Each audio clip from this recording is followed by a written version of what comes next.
بے یقینی کے پرہول اندیشوں میں کھویا میں پوری رفتار سے جنوب کی طرف بڑھتا رہا، حتیٰ کہ سورج کی آخری کرنیں بھی مغربی وادیوں میں کہیں معدوم ہو گئیں۔ میں نے سفر ترک کر دیا اور وہیں ریت پر پڑاؤ کر لیا۔ گو میرا اونٹ اس وقت تک بہت وفادار ثابت ہوا تھا، مگر میں کوئی بھی خطرہ مول لینے کے لیے تیار نہیں تھا۔ میں نے مختلف دھجیاں جوڑ کر مہار کو مزید لمبا کیا اور اس کا آخری سر اپنی کلائی میں باندھ دیا، تاکہ مجھ پر غفلت اور غنودگی بھی طاری ہو جائے تو اونٹ میری بے خبری میں زیادہ دور نہ نکل جائے۔ اس بندوبست کے بعد میں تیزی سے ٹھنڈی ہوتی ہوئی ریت پر دراز ہو گیا۔ ہاشم کی موت میرے لیے ایک ناقابل یقین حادثہ ثابت ہوئی تھی۔ ہاشم کی موت کے ساتھ ہی میری جدوجہد کا ایک تابناک باب ختم ہو گیا تھا، جس میں ہاشم کا تعاون ہر جگہ نمایاں رہا تھا۔ وہ ساری رات میں نے سگریٹیں پی پی کر سوچتے ہوئے گزار دی۔ جو لوگ اس مرحلے سے گزرے ہوں وہی اندازہ کر سکتے ہیں کہ سنسناتی ہوئی پرہول تنہائی میں پرخطر مستقبل کے بارے میں سوچنا کس قدر روح فرسا ثابت ہوتا ہے۔ صبح ہوتے ہی میں نے اپنے سفر کا آغاز کر دیا۔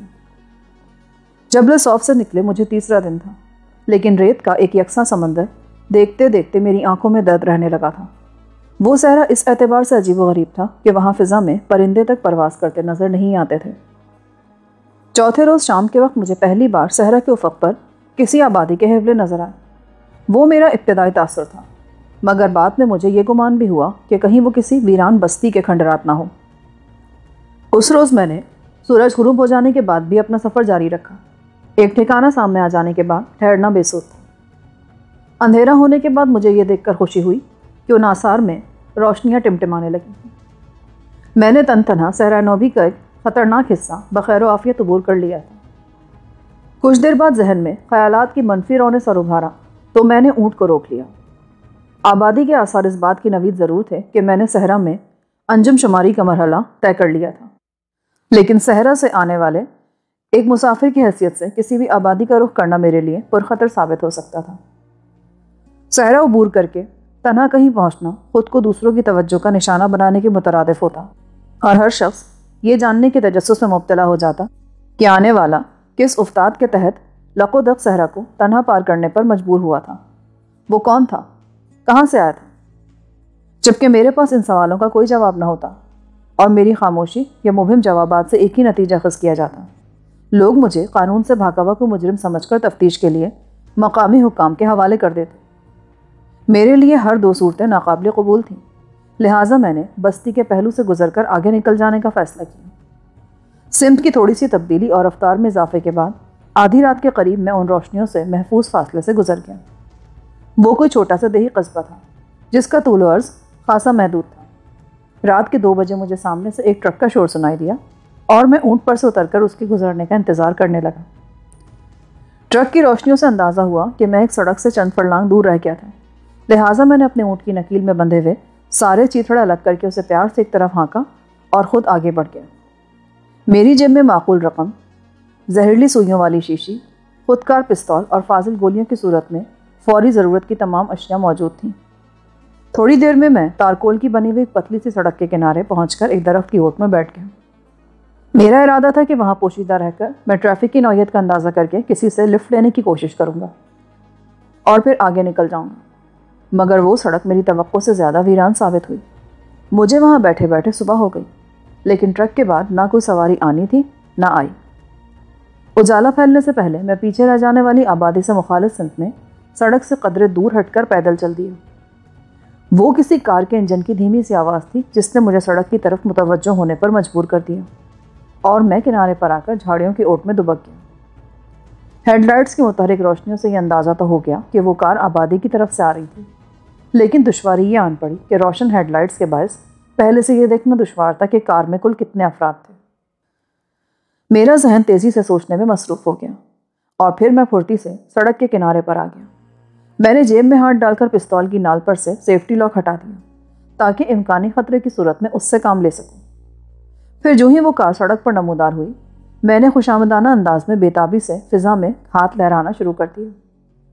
سڑک پر کار کی عقبی سرخ روشنیوں کا انعکاس یک بیک تیز ہو گیا، جس کا مطلب تھا کہ آنے والا بریک پیڈل پر اپنا پاؤں رکھ چکا تھا۔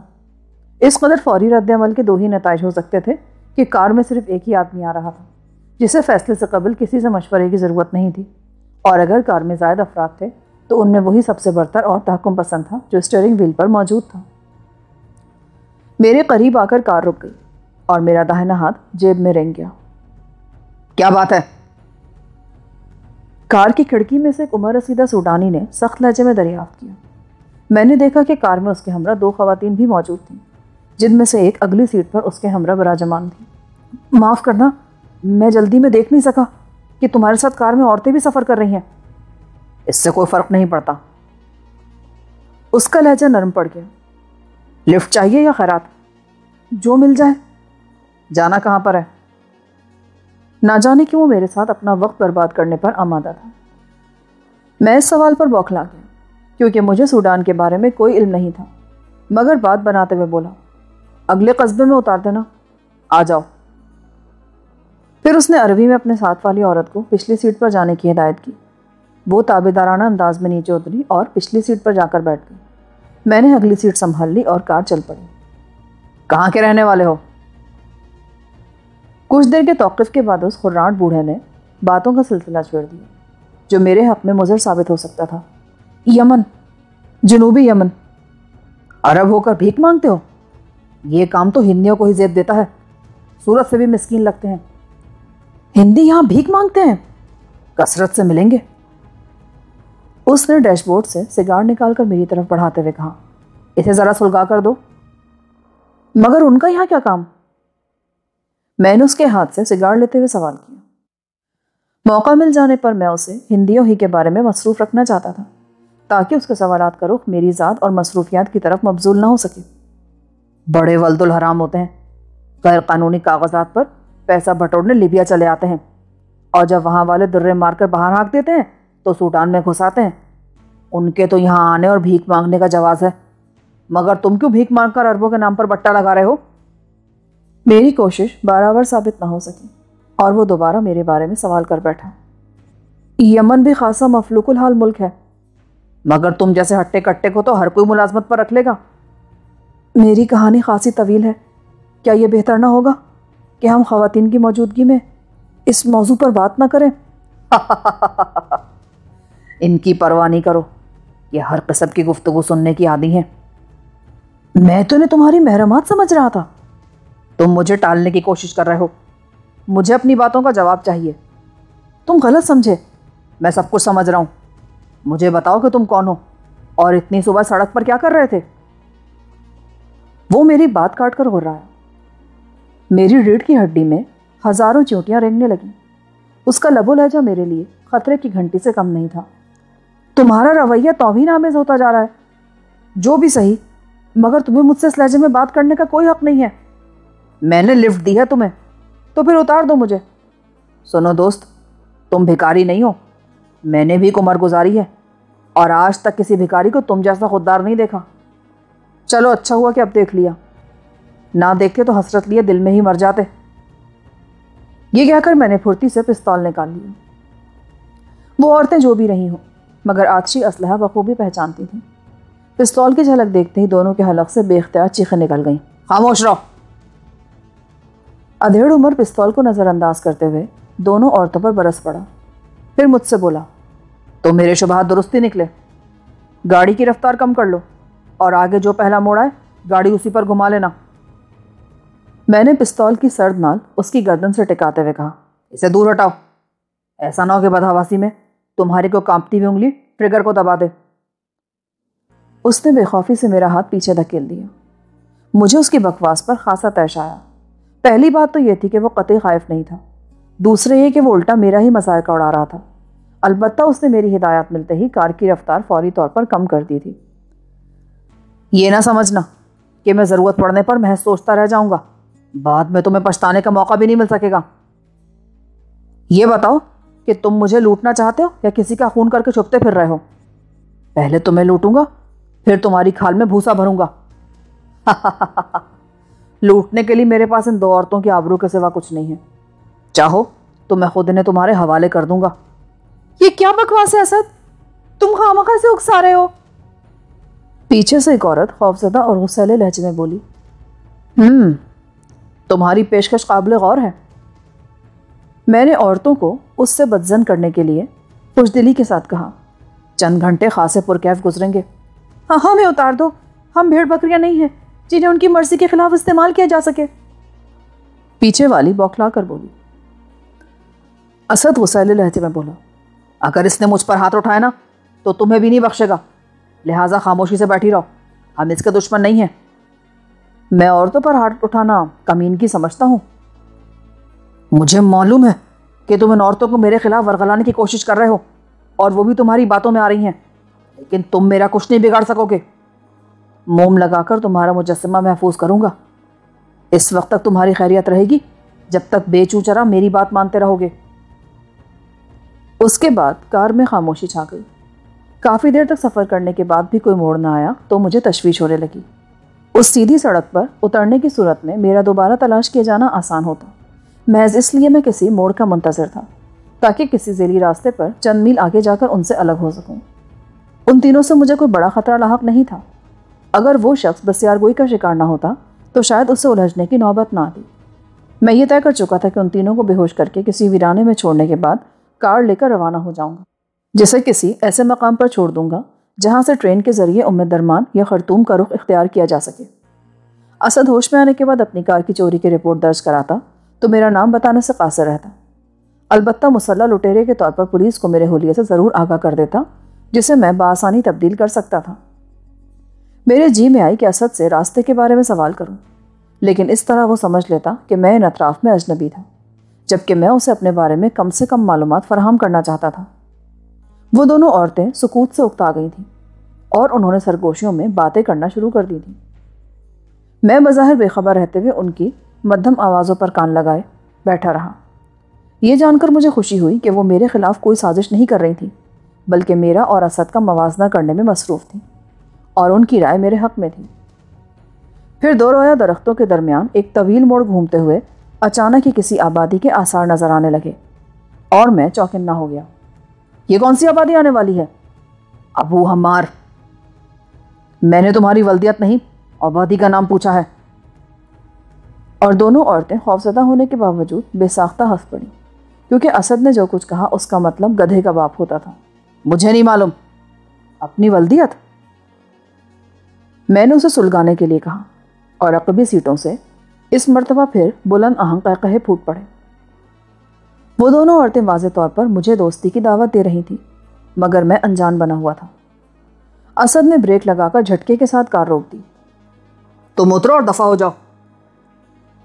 وہ میرے پستول کو خاطر میں لائے بغیر کسی کٹ کھننے کتے کی طرح غرایا۔ اتنا ہی ساتھ کافی ہے، کار چلاؤ۔ میں نے پستول کی نال اس کی گردن کے بجائے پہلو سے لگا دی تاکہ آنے جانے والی کسی گاڑی میں سے ہتھیار نہ دیکھا جائے۔ چلا دو گولی، یہ کار تمہارے ناپاک بوجھ سے چھٹکارا حاصل کیے بغیر یہاں سے 1 انچ آگے نہیں بڑھے گی اب۔ اسی کے ساتھ اس نے اپنی بات میں وزن پیدا کرنے کے لیے انجن بھی بند کر دیا۔ میرے لیے گولی چلانا بڑا آسان تھا، لیکن نہ جانے کیوں میں اس انکی کے لیے اپنے دل میں ہمدردی کے جذبات محسوس کر رہا تھا۔ اس بیچارے کی شامت ہی اسے اس راستے پر لائی تھی جہاں میں کسی کا منتظر تھا۔ عورتوں کا ساتھ ہونے کے باوجود اس نے مجھے لفٹ دے کر اعلیٰ ظرفی اور حوصلے کا ثبوت دیا تھا۔ اب یہ اور بات تھی کہ طویل صحرائی سفر سے بگڑی ہوئی میری حالت بھی اسے میرے گداگر ہونے کا یقین نہ دلا سکی، اور وہ میرے قوائف سے واقفیت حاصل کرنے پر مصر ہو گیا، اور اس کا یہی اصرار اس وقت میرے لیے ایک فیصلہ کن عنصر بن گیا تھا۔ سن رہی ہو تم دونوں؟ یہ خود گولی کا مطالبہ کر رہا ہے۔ میں نے سر گھمائے بغیر عورتوں کو پہلی بار براہ راست مخاطب کیا۔ تو کیا تم اسے واقعی گولی مار دو گے؟ تمہاری نظروں سے نہ مر سکا تو اب مجھے ہی مارنا پڑے گا۔ اسے سمجھاؤ کہ میری ہدایات پر عمل کرتا رہے۔ تم کیوں اس شریف آدمی کو مشتعل کر رہے ہو اسد؟ جو یہ کہہ رہے وہ کرتے رہو نا۔ میں اس کے باپ کا نوکر نہیں ہوں، مجھے گولی مارتا ہے تو مار دے۔ تم دونوں میرے قتل کی چشمدید گواہ ہوگی، کیونکہ میرے دوستوں نے ساری رات مجھے تمہارے ساتھ جشن منانے کے بعد کار میں لوٹتے دیکھا ہے۔ یہ فرار ہو جائے گا اور تم بندھی پھرتی رہو گی۔ پولیس کا ہر اہلکار تمہارے ساتھ قید تنہائی میں ایسی باز پرس کرے گا نا کہ تم زندگی بھر کے لیے گواہ بننے کے جبری یا رضاکارانہ گناہ سے توبہ کر لو گی۔ تم جس طرح چاہو نمٹ لینا، لیکن اس سے پہلے ہمیں جانے دو۔ اس بار خوفزدہ آواز ابھری۔ تم کیسے اور کہاں جاؤ گی؟ آبادی قریب آ گئی ہے، ہم پیدل چلے جائیں گے۔ یہ اسد تمہیں واپس چھوڑنے جا رہا تھا؟ یہ طوائف میں ہیں، مخصوص لوگوں پر گزارا کرتی ہیں۔ پچھلی رات میں ان کا خریدار تھا، دام دے کر سودا وصول کر لیا، اب انہیں ان کے ٹھکانے پر پھینکنے جا رہا تھا، جہاں اندھیرا پھیلنے سے پہلے ہی شاید کوئی نیا گاہک دام لگانے کے لیے آ جائے۔ تم پر خدا کا عذاب ہو اسد، تم نے ہمیں پیشہ ور بنا دیا، حالانکہ تمہارا دل جانتا ہے کہ ہم کاروبار سے زیادہ دوستیاں نبھاتے ہیں۔ میرا شمار کس میں ہے؟ سکوں کی جھنکار کے بغیر میں تمہیں بے حجاب دیکھ بھی نہ سکا۔ وہ طنزیہ انداز میں بولا۔ میرے لیے اس تنازع میں ملوث ہونا خطرناک ثابت ہو سکتا تھا، لہٰذا میں نے آہستگی سے پستول کی نال ہاتھ میں تھامی اور اسد کو کچھ سمجھنے کا موقع دیے بغیر وزنی دستہ اس کی کن پٹی پر رسید کر دیا۔ اس کے حلق سے غضبناک راہٹ بلند ہوئی اور اس کے ہاتھ میری طرف لگ گئے، مگر کوئی مدافعت کرنے سے پیشتر ہی وہ بے ہوش ہو کر ڈرائیونگ سیٹ پر لڑک گیا۔ ارے یہ تو شاید مر گیا۔ بے ہوش ہوا صرف، تمہاری نیک نیتی پر بھروسہ کرتے ہوئے میں نے یہ قدم اٹھایا ہے۔ مگر تم ہم سے کیا چاہتے ہو؟ ایک مرد تم سے کیا چاہ سکتا ہے؟ یہ کتنی دیر بعد ہوش میں آئے گا؟ 1-1.5 گھنٹے سے پہلے تو ناممکن ہے۔ تم اسے اٹھا کر ڈکی میں ڈال دو، ایسا نہ ہو راستے میں کسی کو ہم پر شبہ ہو جائے، پھر تم ہمارے ساتھ چلو۔ تم کہاں رہتی ہو؟ راس الفلاح، یہاں سے شاید 10 میل ہوگی ہماری بستی۔ تمہاری صورت کی طرح تمہاری بستی کا نام بھی پیارا ہے۔ اسے ڈکی میں ڈال دو، پھر گھر چلیں گے۔ اس نے آگے کھسک کر اپنی نرم و گداز ہتھیلی میرے ہاتھ پر رکھ دی۔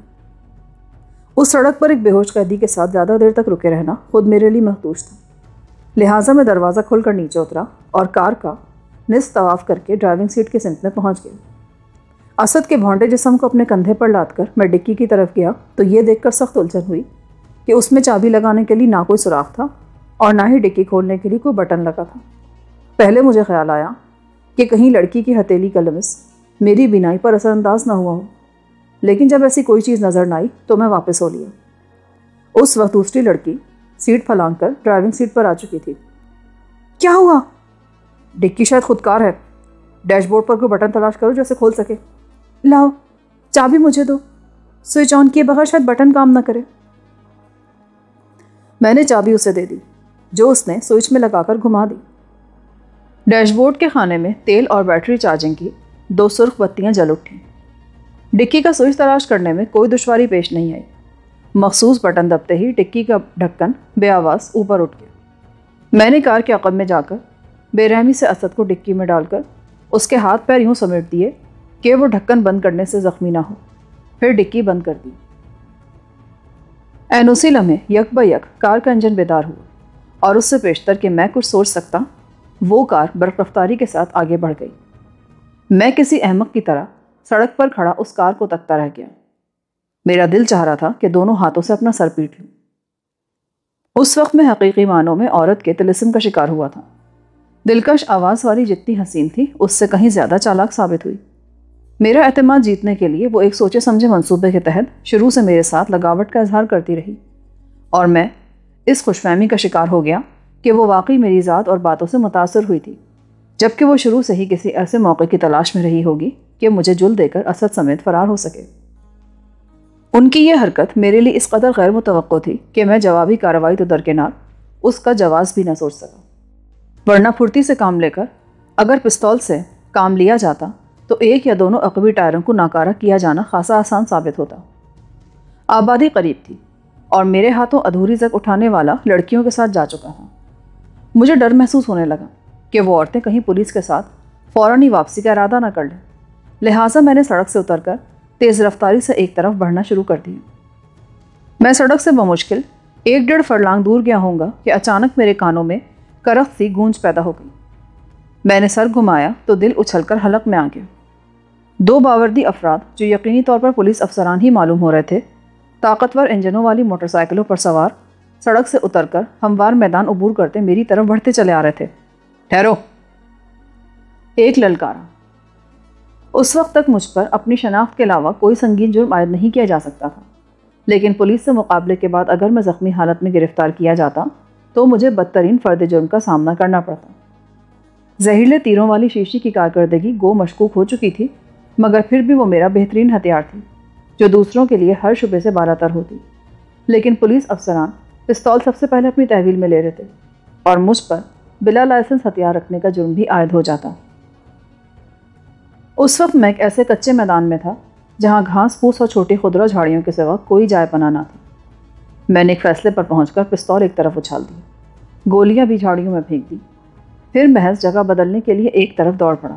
ٹھہرو! پولیس افسر کی للکار دوبارہ گونجی اور اسی کے ساتھ ریوالور کے فائر کی آواز سنائی دی۔ گولی مجھ تک نہیں پہنچی، لیکن میں نے خود کو حالات کے دھارے پر چھوڑنے کا فیصلہ کر لیا، لہٰذا رک کر مڑا اور دونوں ہاتھ فضا میں اٹھا دیے۔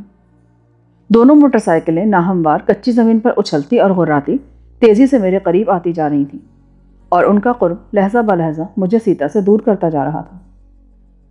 میری طرف سے بے چون چرا سپردگی کا اظہار خیر سگالی کی اچھی علامت ثابت ہوئی، کیونکہ جب پولیس افسران نے قریب آ کر اپنی موٹر سائیکلیں روکی تو ان کے لبوں پر فاتحانہ مسکراہٹ نمایاں تھی۔ ان میں سے ایک نے موٹر سائیکل سے اتر کر رسمی انداز میں مجھ پر ریوالور نکال لیا، اور دوسرے نے میرے پورے جسم پر ہاتھ پھیر کر یہ اطمینان کر لیا کہ میرے پاس کوئی خطرناک ہتھیار موجود نہیں تھا جو ان کی سلامتی پر اثر انداز ہو سکے۔ عورتوں نے بھیجا ہے؟ میں نے مسکرا کر نرم لہجے میں پوچھا۔ اگر تم نے کچھ پیسے خرچ کر لیے ہوتے تو ہم بھی اس ہنگامی بھاگ دوڑ سے بچ گئے ہوتے۔ عورتوں کے معاملے میں مفت خوری کی عادت حوالات کا ہی راستہ دکھاتی ہے۔ غیر مسلح افسر نے میرے شانے پر ہاتھ مار کر کہا، تو کیا شکایت کی گئی ہے میری؟ تم نے لفٹ لی تھی ان سے؟ ہاں۔ غلطی انہیں کی تھی، انہیں ایک مرد کو بٹھانے کی ضرورت ہی کیا تھی، اور تم بھی ان کا قرب نہ جھیل سکے، دست درازی پر اتر آئے۔ اوہ، یہ کھلی بکواس ہے، کہاں ہیں وہ عورتیں؟ ان کی حالت خراب ہو رہی تھی اور وہ خوفزدہ تھی، شاید چلی گئی ہوں۔ میرا رد عمل اس کے لیے غیر متوقع ثابت ہوا۔ ان کے ساتھ ایک مرد بھی تھا؟ نہیں، کار میں ان دونوں کے علاوہ چڑیا کا بچہ بھی نہیں تھا۔ ارے وہ ڈکی میں بے ہوش پڑا ہے۔ میں نے کہا تو وہ دونوں حیرت سے اچھل پڑے۔ کون ہے وہ، اور اسے کس نے بے ہوش کیا تھا؟ وہ دونوں عورتیں طوائف تھیں، یہ تو معلوم ہے، آگے کہو۔ مرد ان کا کوئی پرستار تھا اور شب بسری کے بعد انہیں چھوڑنے واپس جا رہا تھا۔ اسی نے کار روک کر مجھے لفٹ دی تھی، مگر بعد میں اپنا احسان جتا کر وہ مجھے دھمکیاں دینے لگا، اور میں نے تیش میں کر اس کے سر پر ایک مکہ رسید کر دیا جو اس کی بے ہوشی کا سبب بن گیا۔ میں نے پستول کا تذکرہ دانستہ اپنی کہانی سے گول کر دیا۔ ان دونوں ہی عورتوں نے مجھے مشورہ دیا کہ میں اسے ڈکی میں ٹھونس کر ان کے ہمراہ چلوں، اور پھر جو ہی میں نے اسے نیچے اتر کر ڈکی میں ڈالا وہ مجھے سڑک پر کھڑا چھوڑ کر بھاگ نکلی۔ انہیں تمہارے خلاف جھوٹ بولنے کی کیا ضرورت تھی؟ یہ تو وہی بتا سکیں گی۔ نہ جانے کیا سوچ کر اس معاملے میں انہوں نے تم لوگوں کو ملوث کیا۔ ہم لوگ نہیں، قانون کے محافظ ہیں، اور ہمیں طاقت کے زور پر قانون نافذ کرانے کا اختیار حاصل ہے۔ اوہ، میرا مطلب تمہاری تصدیق سے نہیں تھا۔ میں یہ سمجھنے سے قاصر ہوں کہ جب میں نے ان کے ساتھ کوئی زیادتی نہیں کی تو انہیں پولیس سے رجوع کرنے کی آخر کیا ضرورت تھی؟ فی الحال تو تم تھانے چلو، بعد میں انہیں بھی بلا لیا جائے گا، پھر پتہ چل جائے گا کہ دونوں میں سے جھوٹا کون ہے۔ وہ میری تلاشی لے کر اپنا اطمینان کر چکے تھے، اور پھر میرے مصالحانہ رویے نے بھی انہیں یقین دلایا تھا کہ میں راستے میں ان کے ساتھ شرارت کرنے کی کوشش نہیں کروں گا، لہٰذا ان میں سے ایک نے مجھے اپنے عقب میں موٹر سائیکل پر بٹھا لیا اور دوسرا 90 تولے فاصلے سے ہمارے پیچھے آنے لگا۔ روانگی کے وقت پیچھے والے نے احتیاطاً مجھے تنبیہ کر دی تھی کہ میں نے ذرا بھی گڑبڑ کرنے کی کوشش کی تو وہ مجھے بے دریغ گولی مار دے گا۔ ہموار سڑک پر وہ سفر چند منٹ بعد ہی ختم ہوتا نظر آنے لگا، کیونکہ درختوں کے درمیان سے گھومتا ہوا موڑ طے کرتے ہی آبادی کے آثار نظر آنے لگے۔ وہ خاصی بڑی اور بارونق آبادی تھی۔ کم از کم سڑک کے کنارے سے میں نے یہی اندازہ قائم کیا تھا، کیونکہ مجھے آبادی میں جانے کا موقع نہیں مل سکا تھا۔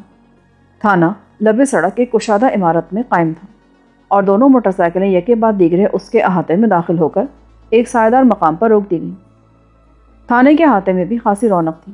باوردی سپاہیوں اور افسروں کے علاوہ عام شہری بھی چلتے پھرتے یا سائیدار مقامات پر بیٹھے نظر آ رہے تھے۔ چھوٹی بڑی موٹروں، موٹر سائیکلوں اور ایک لاری کے علاوہ احاطے میں جا بجا اونٹ اور خچر بھی بندھے تھے، جن کی موجودگی سے اندازہ ہو رہا تھا کہ اس قصبے کے لوگوں نے بیرونی سہولتوں سے روشناس ہونے کے بعد ماضی سے اپنا ناطہ بالکل ہی نہیں توڑ لیا تھا۔ یہ کون سی جگہ ہے؟ مرقاب، ایک نے مختصراً جواب دیا اور میرے شانے پر ہاتھ مار کر برآمدے کے زینوں کی طرف بڑھتا چلا گیا۔ برآمدے میں پڑی ہوئی خستہ حال چوبی بینچ پر بٹھا کر انہوں نے مجھے ایک مسلح سنتری کے حوالے کر دیا اور خود کہیں غائب ہو گئے۔ سگریٹ سلگا لوں؟ میں نے دوستانہ مسکراہٹ کے ساتھ اپنے سر پر مسلط سنتری سے پوچھا، ایک مجھے بھی دے دو۔ وہ میرے برابر میں ہی بینچ پر بیٹھ گیا۔ راس الفلاح یہاں سے کتنی دور ہے؟ کیا؟ وہ یوں چونکا کہ میں بوکھلا گیا۔ راس الفلاح؟ کیا یہ کسی عمارت کا نام ہے؟ اسی راستے پر کوئی بستی ہے؟ شاید تمہیں بیوقوف بنایا ہے کسی نے۔ یہاں دور دور اس نام کی کوئی آبادی نہیں۔ شاید تم اجنبی ہو یہاں۔ ہو سکتا ہے مجھے سننے میں مغالطہ ہوا ہو۔ نام کیا ہے تمہارا؟ عبداللہ۔ کس جرم میں پکڑے گئے ہو؟ پتہ نہیں، وہ واپس آئے تو معلوم ہوگا۔ میں نے اسے ٹالنے کی نیت سے کہا۔ وہ معنی خیز انداز میں سر ہلانے لگا۔ صبح سویرے تمہاری گرفتاری بے مقصد نہیں ہے۔ ان دونوں کو شاید آج کچھ خریداری کرنی ہے۔ خدا ہی خیر کرے، میرے لیے تو آج کے دن کا آغاز بہت ہی خراب انداز میں ہوا ہے۔ کہاں چھپے ہوئے تھے تم؟ غالباً کئی روز بعد پولیس تم تک پہنچی ہے۔ شکل و صورت سے تو اتنے بے قصور معلوم نہیں ہوتے جتنا کہ خود کو ظاہر کر رہے ہو۔ وہ طنزیہ انداز میں بولا۔ میں نے ایک سرد آہ بھری اور اپنی کئی روز کی بڑھی ہوئی داڑھی سہلانے لگا۔ اس نے اپنے تبصرے سے پہلی بار مجھے یاد دلایا تھا کہ میری شکستہ حالی بھی باس پرس کے مراحل میں بہتیرے سوالات کو جنم دے سکتی تھی۔ میری ذات میں اس سنتری کی دلچسپی بتدریج بڑھتی جا رہی تھی، جبکہ وہ میرے لیے قطعی بے مصرف تھا، اور میں یہ سوچ رہا تھا کہ خود ہی اس سے گفتگو کا آغاز کرنے کے بعد میں اسے کس طرح خاموش رکھ سکوں گا۔ مگر میری یہ مشکل چند ثانیوں میں ہی آسان ہو گئی، کیونکہ ایک ردلی دور سے ہاتھ ہلا کر میرے نگہبان سے میرے بارے میں کچھ کہہ رہا تھا۔ چلو جاؤ، سسرال سے بلاوا آ گیا ہے تمہارا۔ سنتری نے میری پشت پر ہاتھ مار کر کہا۔ میں فوراً ہی بینچ چھوڑ کر آگے بڑھ گیا۔ بھونڈے جسم والا ردلی غیر ضروری حد تک فرض شناسی کے مظاہرے پر تلا ہوا تھا۔ اس نے قریب پہنچتی سختی سے میرا داہنا بازو دبوچ لیا اور اپنی دانست میں مجھے آگے کی طرف کھینچنے کی کوشش کرنے لگا۔ میرا بازو چھوڑو، کہیں بھاگا نہیں جا رہا میں۔ میری غراہٹ سن کر اس نے حیرت سے میری طرف دیکھا اور توقع کے برعکس بایاں ہاتھ گھما دیا۔ اس کی کلائی اور پنجے کی ضرب خاصی قوت سے میرے چہرے پر لگی اور میں اشتعال کے عالم میں اسے رگیدتا ہوا دیوار تک لے گیا۔ وہ بھی شاید ایسے سلوک کی امید نہیں رکھتا تھا۔ اس کے حلق سے بوکھلائی ہوئی بے معنی آوازیں برآمد ہونے لگیں۔ اس سے پیشتر کہ کوئی صورتحال کا صحیح ادراک کر کے اس کی مدد کو آتا، میں اسے دیوار سے ٹکا کر 3-4 بھرپور گھونسے رسید کر چکا تھا۔ کسی نے عقب سے کالر سے پکڑ کر مجھے گھسیٹا تو وہ ردلی میرے ہاتھوں سے پھسل کر کرہاتا ہوا فرش پر ڈھیر ہو گیا۔ اسی کے ساتھ کئی افراد میرے بدن کے مختلف حصوں پر مکے برسانے لگے اور میں نے اپنا سر اور چہرہ کوہنیوں میں چھپا لیا۔ یہ تمام کارروائی بمشکل چند لمحوں میں رونما ہوئی، مگر اس کے جلو میں اس قدر شور و غوغا پیدا ہوا کہ شاید کئی اعلیٰ افسران کو بوکھلا کر اپنے کمروں سے باہر آنا پڑا، اور ان کی مداخلت کے باعث میں خاک چاٹنے سے بچ گیا۔